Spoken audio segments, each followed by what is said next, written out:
Well, good day and welcome to another episode of the MedicCast. I'm your host, Jamie Davis, the Podmedic, and actually up here on stage for a change. I have been working this event and trying to get the editing and the live stream going, and we've been working hard at getting that done. And finally, I get to do a MedicCast episode. So I want to thank everybody for following the stream and keeping up with us here. And I also want to thank Ron Davis from Confessions of an EMS Newbie. Ron is a just big help here by taking over the editing duties and giving me a chance to walk around and actually participate in the event. So we're going to go ahead and move forward here. I do want to say we're at EMS World Expo 2011 in Las Vegas. And I tell you, I say this all the time, if you haven't been to one of these major events, you have to make an effort to come in and do one. It is just incumbent upon you as a professional EMS person to get to one. Even if it's a local event in your community, start wherever you can. It's a great place to network, great way to learn, and a great way to do something to improve yourself as a medical person.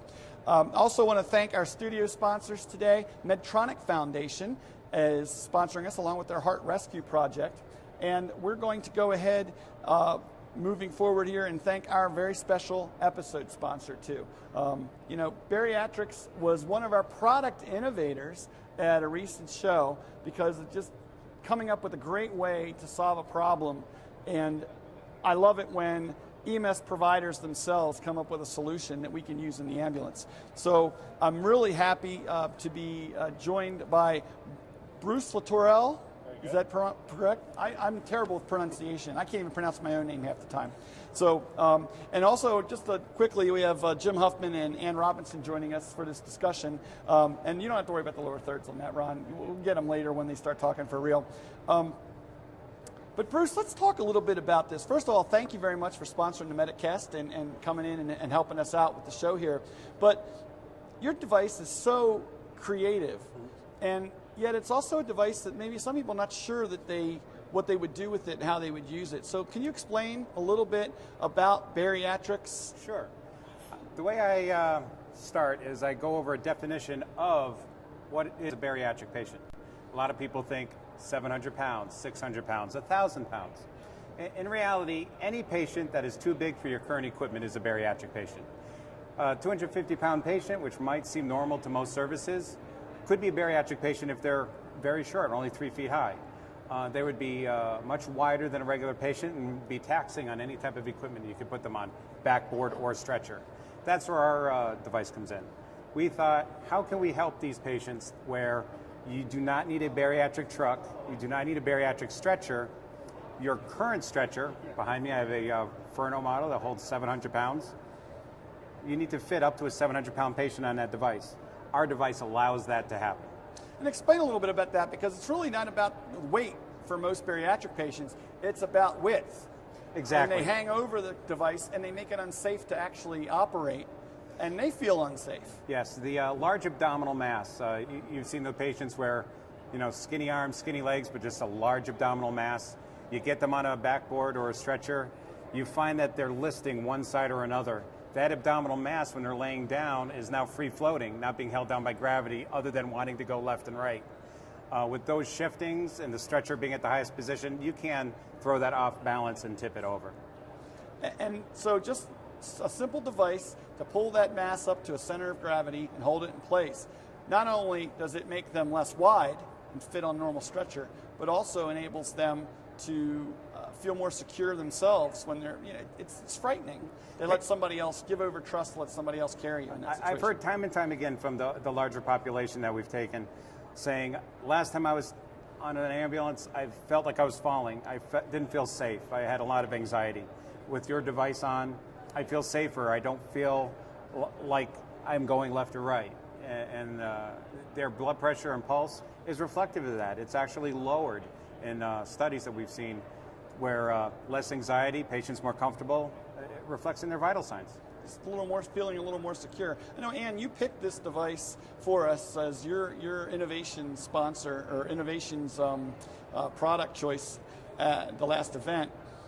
What was it that drew you when you looked at this device? Well, with the increase in the obesity in our population, I think it's important that we find ways to be able to meet the need of our patients. And this was just very creative, and it's taking care of a population that there aren't a lot of devices for to be able to accommodate. And that's the best thing about our device. It can be used immediately. It takes less than a minute to put on. It takes less than 10 minutes to be trained on via video. You can keep it in your truck for the off chance that you need it. You can turn an entire fleet of vehicles into a bariatric fleet. And that's true. I mean, how many, when you look at bariatric numbers, you've looked into this, I'm sure, for your business purposes, how many patients are actually too large for a standard cot and need to be actually transported on a bariatric specific device in a unit made for that? What we did is we looked at bariatric transfers, and we've looked at services that transfer with a specialty bariatric truck and stretcher. We found, depending on the service, between 60 and 90% of their patients could be accommodated on a stretcher that would hold 700 pounds, not requiring that stretcher that lifts up to 1,500 pounds. So if you look at 60 to 90%, that's a large amount of resources. And in most cases, I know in my system, we have a bariatric device, a bariatric stretcher. You have to send an ambulance. You have to leave a stretcher in a station, send an ambulance to go get it while you've got an ambulance on the scene. They drive halfway across the county. They pick up the device. We've timed it to our district. It's usually about a 40-minute round trip while you're on the scene waiting for the device to arrive. It's not a way to treat a critical patient. It's very easy, even during a regular transfer, to have miscommunication. You go to a transfer that's an hour away for a 200-pound patient, and when you get there, it's 200 kilograms. It's easy to misinterpret the pounds and kilograms on a chart, and when you get there, you have a device now that is ready immediately. You don't have to pass the call, reorganize and reschedule the entire transfer, the doctor's appointment, whatever was going on with the patient with that day. It makes a huge impact. the other piece that I like about it is you can fold it up, and it doesn't take up much room to store it in the ambulance. It's not, we're not needing a whole different stretcher or even a different vehicle. It's all just right there compact. And Jim, you and I were talking about that earlier about, really, they say, well, look, it'll fit in this empty ambulance over here. Yeah. Has anybody ever seen an empty ambulance in the field? I mean, they're packed to the gills. There isn't a whole lot of free space. Often when you buy a new tool or a new device, it's really, what am I going to take off? Because I've got to now make room for this. It's 8 inches by 24 inches by maybe 4 inches thick, and you can roll it up. You can fold it in half. You can fold it into fours if you got the time. Fits under the bench, fits behind the driver's seat, fits under the driver's seat. Yeah. You can put it underneath the head end of the stretcher and have it with you at all times if you'd like. So it really is very versatile and small and easy to transport. Well, Bruce, again, thank you. It's Bariatrics, and it's spelled with the animal bear instead of B-A-R. It's B-E-A-R, and then iatrics.com. IATRICS.com. And like everything, we're very proud to say it's made in America, and we're planning to keep it that way. Yeah, well, and it's my biggest thing is it's two EMS professionals that have come up with a way to make our transport simpler, but also to improve patient care, not just medical care, but their own sense of well-being and their safety, which is an important part of that patient's well-being. The bariatric patient does deserve the golden hour. Mm-hmm. They really do. Bruce, thanks a lot. I really appreciate it. Thanks again for sponsoring the MedicCast, and we're going to continue our discussion talking here a little bit more about bariatric patients. I got another guest coming up. Thank you very much. Thanks a lot. Thank you for having me. Okay. And we're going to move a couple people out, and we're going to go over here. Jim, I'm going to just chat with you real quick.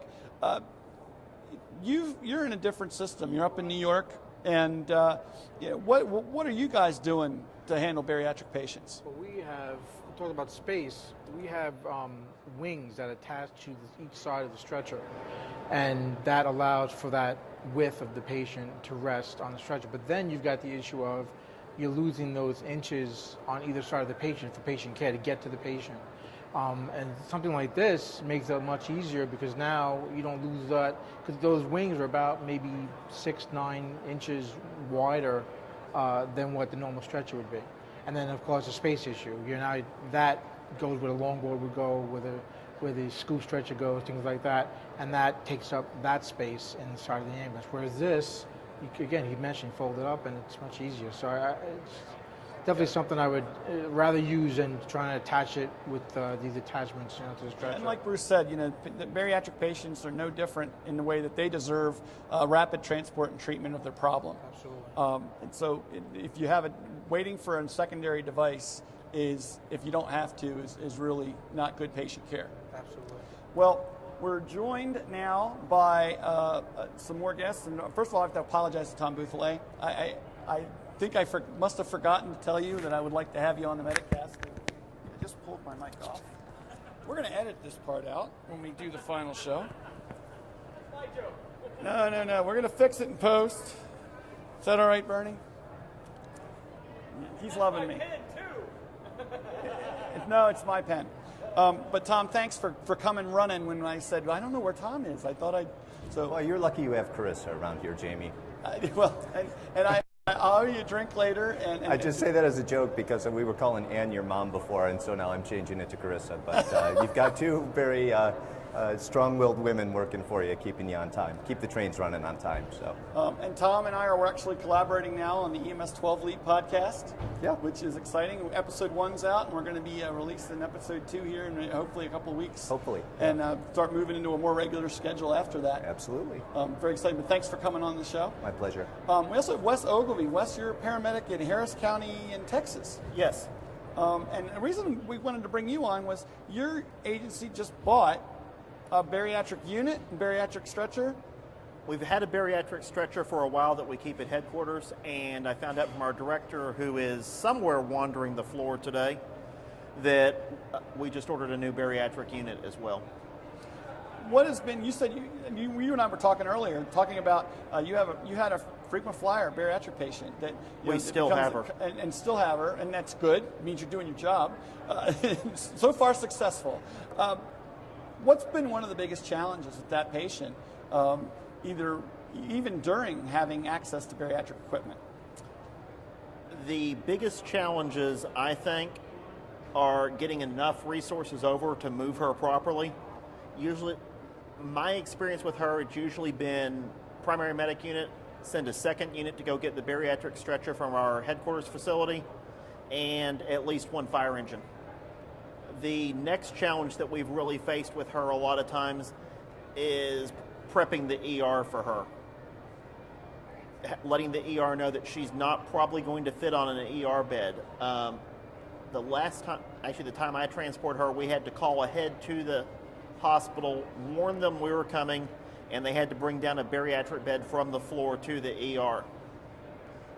Yeah, and that's something that, from my nursing side, we have hospitals usually have one bed around, and then they have to call to the agency to deliver more beds if they need them. But how big is this patient? Approximately, probably a little bit over 750. So too big for the application from our sponsors, but certainly still needing regular care and regular access to care. Right.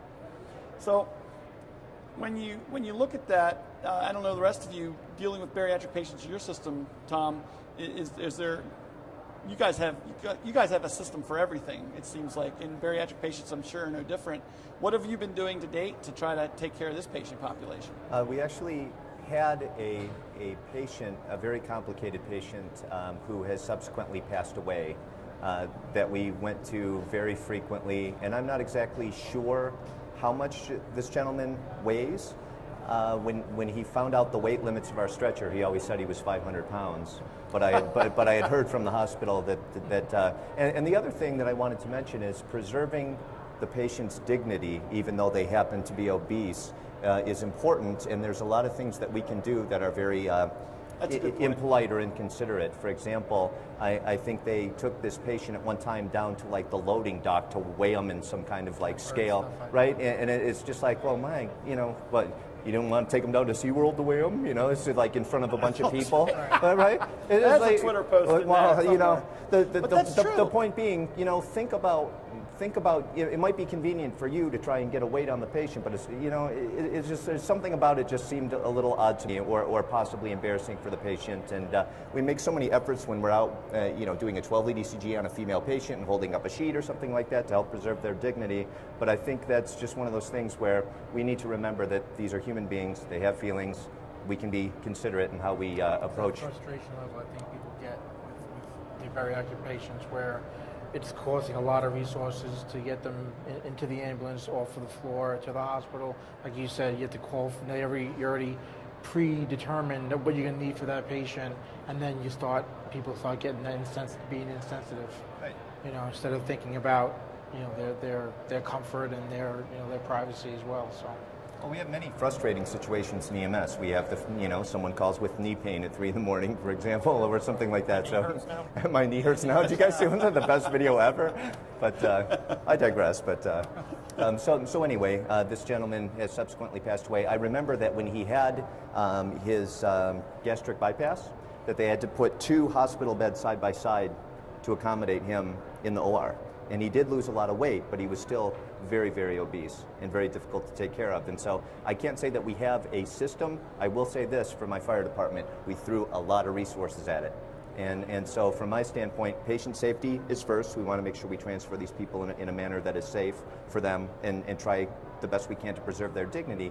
But preventing injury, I would say, is a close second. We don't want to do things, and frankly, we might overestimate our abilities. Right. Trying to transfer these patients to normal equipment might break. Bariatric patients are not the time to display how macho you are, because it is difficult. I have a story I tell quite a bit, and it's quite shocking. I was at an event 5 years ago or so, talking to a company that was displaying a lift device, an airbag-based lift device that you could roll under a patient and then lift them up to stretcher height, just with an inflating device.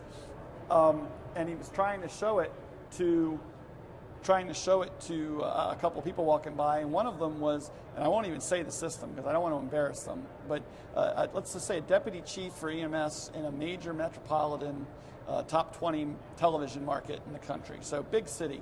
And when he took one look at it and he said, "That's what probies are for."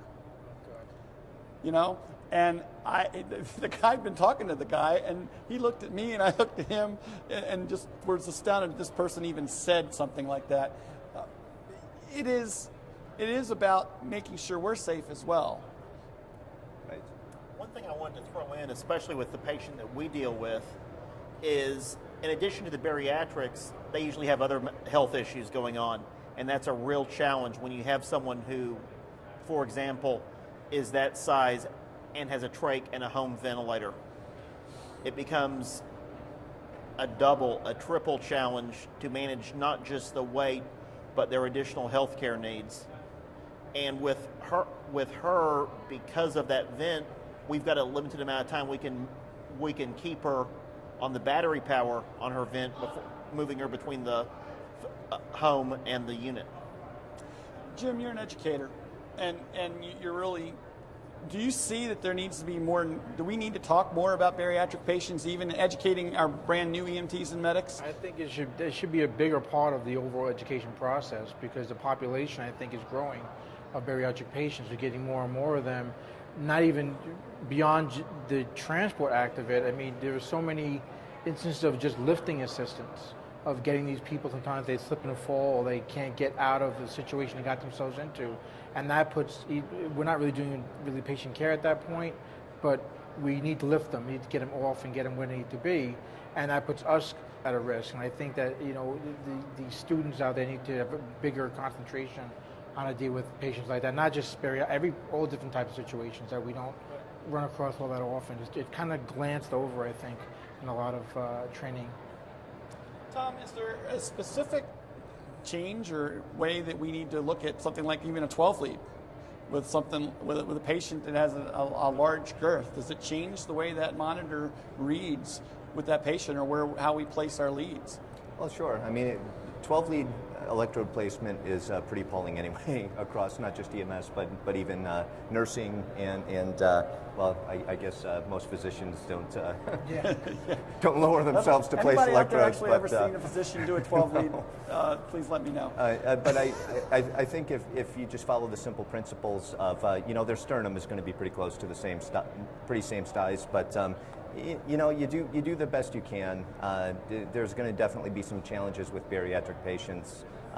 You just got to make sure that you get the V6 electrode right there in the center, and then just kind of split the difference between V4 and V6. I find it harder with larger patients putting the limb leads on limbs. like the reading doesn't seem to be as clear. Well, I mean, there's definitely going to be. Because you got I guess a longer. It's going to be a smaller signal. Yeah. Yeah, for sure. I mean, there is insulation in the way. There's something blocking the signal, just if nothing else, but just distance from the core tissues. Yep. Yeah, if I myself adjusting the leads a few times, I get a good reading for those patients. And that's an important lesson with any patient. You know, we're all trained to treat the anatomically correct patient, but everybody's a little different, and you've got to be willing to move your leads around if it doesn't look right and it's not matching up with what you have. You have to be a little bit of a detective and do some placement adjustment. That goes without saying, and I think that's something we don't do enough of. Just getting a blood pressure is extremely difficult. I think we ended up putting a thigh cuff on this gentleman's forearm. Some numbers came out.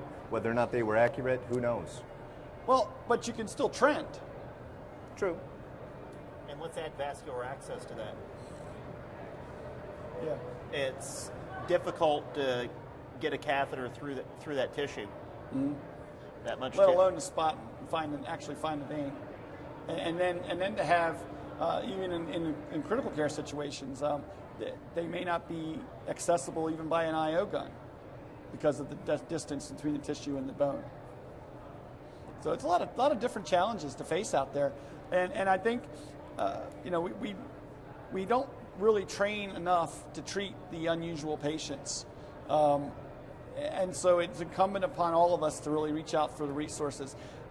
Wes, anything that you have done to really educate yourself better about your patients, and when you have this regular patient, have you reached out to try to really examine what you can do to change the way you approach this patient? Are you talking immediate or long term? Well, long term. I mean, you're going to see this person again. Our management has taken some steps about making sure that she's transported to the appropriate facility, about trying to find some alternative care sources for her. We've worked with some of the social services entities. Unfortunately, with any of our patients, I guess poor health habits are what keeps us in business, but the patient has to want to get to receive some of that help too, for it to work. Right. And we face that challenge, and I will not say that we're withholding anything, right, but it does cause us to reevaluate which direction we're going to approach the care. And you do have to, it's almost like a mass casualty incident, because you have to approach each patient individually, and a bariatric patient's, the actual weight of what is a bariatric patient, at least as far as lifting goes, really can change depending on the situation. You have to say, what resources do I have available, and when do I need additional resources? You need to know that, and it's not just about too many patients. It might be about too much patient, and not try to make do before you've tried to exhaust some other avenues of assistance. I think a lot of times what happens is that a lot of places just want to try to make do with those situations rather than preparing for it ahead of time, by having equipment, by having vehicles, proper vehicles to transport, things like that, in order to go ahead and get proper care for the patient. And I think you mentioned too, there's so many other medical issues going on a lot of times with these patients that becomes an additional challenge beyond just getting them into the ambulance and out of their home and into the ambulance, or get them to the hospital and having the hospital dealing with their end of it. And I'm even thinking protocols. Do you need to change your drug dosages? Do you need to change your drug doses? There's more of that patient. There's been a lot of debate about that, because the adipose tissue doesn't react the same way, so it's not the same type of airway management. Their airways positioned differently. CPR. Are you going to be able to get good chest compressions on someone who's 750 pounds? Mm-hmm. Probably not. And that's just the fact of both. Even the mechanical devices out there at a certain point can't be placed on a certain size patient, and certainly you can't. It's about your body mass versus their body mass. If you can't compress that chest wall adequately, you're not going to perform an adequate compression. That's something to think about, though, and keep in mind, because it's about compressing that chest effectively and monitoring. Again, we come back to adjusting the leads. We have to adjust how we approach something like CPR per patient to say, all right, if we're not getting effective compressions, there are ways to monitor that. We can feel for a pulse. We can monitor on our devices and say, are we getting better exchange via capnography, for instance. We can watch those numbers and adjust our compressions appropriately, even with a bariatric patient, to if we can't do perfect compressions, and we can do better than we're doing. I think we'd be really guessing about the appropriate shock dosing as well, frankly. I mean, I don't think this has been studied. I don't think we have any idea. I've heard some studies on the one hand that say that physical size doesn't affect impedance, which seems counterintuitive. How could it not? But it certainly seems to affect their tracings. Yeah, right.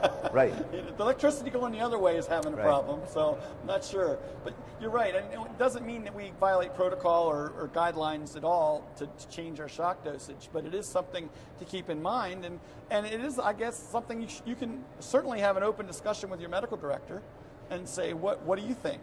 Especially now that there's EMS systems that are doing the double defibrillation and doubling the 360 to 720 for refractory VFib. And there's some evidence that actually is conferring some benefit. So work within your own system to do it appropriately, but there may have to be changes that are made, and that's where we have that radio, that cell phone that can make that call. We need to use online medical control as something other than simply something that we mother may I, but have a bit of a medical caregiving discussion about this patient is extremely large. We're not responding to the shock dosage we're giving him. We would like to give them a larger dose shock that's outside of protocol. Do you concur? You'd have to do more paperwork, but it may save your patient. Well, just like the fire department, I know, Tom, you're a firefighter as well. Fire department does a good job of pre-planning for structure fires. These are probably patients that, since we know they're out there, we may have to do a little bit of pre-planning. When if you see that address pop up when they dispatch you, think about what additional resources you're going to need from the minute the page goes out. Yeah, absolutely. Yeah, I did want to say I got a message in. You see me talking off stage. It's because Ann's keeping me straight. But Bruce did want to say that our sponsor, Bariatrics, just wanted to point out that while the stretcher is a 700-pound stretcher, their device does handle up to 1,500 pounds. It's rated for that much weight, so it can be used on larger stretchers as well. And again, it comes back to using the right tools for the right job. If you have a patient and you can secure them more safely for both them and for you, it's incumbent on using the correct device to do that. We're gonna start winding down a little bit here, but I do want to wrap up with a couple of thoughts. We have a couple of different groups of patients that we transport infrequently: pediatric patients, bariatric patients, maternity, labor and delivery patients. I'm just going to ask each of you to kind of give me your thoughts, but we'll start with you, Wes. What are your thoughts about you as a paramedic? What's your job to maintain your skills and your knowledge with regard to those patients? Because I think a lot of people, wait for the next PEP class to come along for pediatric patients and wait for the next time they have to do their protocol or their research to do labor and delivery again. What is our responsibility there? What do you see that? Theoretically speaking, at least, as a professional, you do continuing education. You should probably be going above and beyond, although I will say Texas has pretty heavy continuing education requirements. But, seek out the continuing education for the things you're weak in. I won't say any monkey can manage trauma, but there is some truth to that. You probably don't need a heck of a lot of courses on bleeding control, to put white stuff on red stuff. Going out and finding the opportunities, and not just even continuing education, but just talking to people who know about it. If you don't know cardiology as well as you'd like to, go to Tom's website. That's true. There are a lot of resources out there, and that brings it around to Tom. I mean, you run the EMS12lead.com site. One of the best resources out there, I think, for cardiology in general in the EMS sector. But there are other tools out there. What are other tools you use to manage those infrequently transported patients? Well, I don't think anyone relishes a life-threatening emergency in a child, but at least we have specialties like, there are emergency physicians that specialize in pediatrics, and there are pediatric emergency departments. We carry pediatric advanced life support cards, and there's a big field of knowledge there that any interested paramedic or nurse or physician that wants to learn can. I'm not sure how much high quality information there is out there about the field of bariatrics, at least in the realm of emergency medicine. So just like I always say, it's good that a individual paramedic is prepared for a cardiac arrest or a STEMI or anything else. It is a system, an EMS system, that takes care of a patient. And so I feel and it could be any field, it could be EMS, it could be manufacturing, the people have to give the tools to the people doing the job, and the right tool for the right job. And if you enable people like that and at least give them the tools that they need to do the job, you're going to have an employee that has a much higher satisfaction. And when they have a higher satisfaction, they deliver patient care in a more compassionate and expert manner. And so I would suggest that it probably is, now that there are bariatric ambulances and things like that, I think all communities that can afford to should really look at their fleet and their equipment and their cots and think about enabling the people out there in the field to be able to do the job and minimize their risk of injury. It's not about buying the equipment. You've got to have the training. You got to accompany that equipment with the training to treat the patients that you're going to use that equipment for. This is true. Yeah. Jim, you get the last word, and I just want to say it's great to finally have you on the show in person. Jim Hoffman, EMS Office Hours host, and just a great educational resource yourself. What do you think about when you think about what needs to be out there for educational resources for specialty patients? I mean, I think training is the key, I think, for a lot of what we deal with. And as providers, when we're done with our training, basic training, as far as whether you're an EMT or paramedic or whatever, you have to go beyond that. And if you can't find official courses that provide that training for you, you need to take the initiative, I think, and seek out websites like yours and pediatric websites that are out there that are dedicated to this field. Like you mentioned, that has all of the information there. Seek them out and learn from it. Self-study, more or less. Self-study, and don't work outside your protocol, of course, by doing that. But inform yourself and be prepared, and try to even pass that knowledge on to maybe your supervisor and what you can be doing better for that patient population, whether it's pediatric or bariatric or even OBGYN. So I think training is the biggest key, I feel, and I think that making that initiative is a big key, I think, to getting that knowledge, building a knowledge base. Well, I want to thank all three of you for coming on, and Wes, thanks for stepping up at the last minute and coming on to add your 2 cents worth. I think it's important to really have people that are using the devices in the field to be able to talk about how we can do things better. So thanks a lot for coming on. Thank you. And Tom, thanks for being chased down and and for my oversight for contacting you sooner and letting you know that I was hoping you'd be on today. Always a pleasure. And Jim, we're going to have you back tomorrow to be on with Greg on the EMS EduCast. 10 o'clock, I think. That'll be great. And I just want to wrap up and say we're here at EMS World Expo 2011. We're going to be talking some more tomorrow here as we have people come in, and you can do the live stream. You can also participate via our social media lounge. I want to thank the folks over there for putting that together. Our podcast studio sponsor today has been the Medtronic Foundation and the Heart Rescue Project. I want to tell you, there's a great program out there. To follow the Heart Rescue Project, you really can take a look at what some individual organizations are doing to improve cardiac arrest survival and cardiac care in their communities in multitude of different ways. And so I would urge you to take a look at what they're doing there, and we'll have links in the show notes for that as well. Finally, I want to say our episode sponsors, really special thanks to Bruce for coming on from Bariatrics, and my friend Keith, who is hiding in the background there somewhere. Keith is Bruce's partner. Just a great tool. I would urge you to check out bariatrics.com. Spell the first part like bear the animal, and then the rest is the same. Bariatrics.com is a great place to check out a tool that you should have on every ambulance. I got to say, you can't have a bariatric stretcher on every ambulance, but you can have a bariatrics device like this on every ambulance, and we appreciate their support of the MedicCast.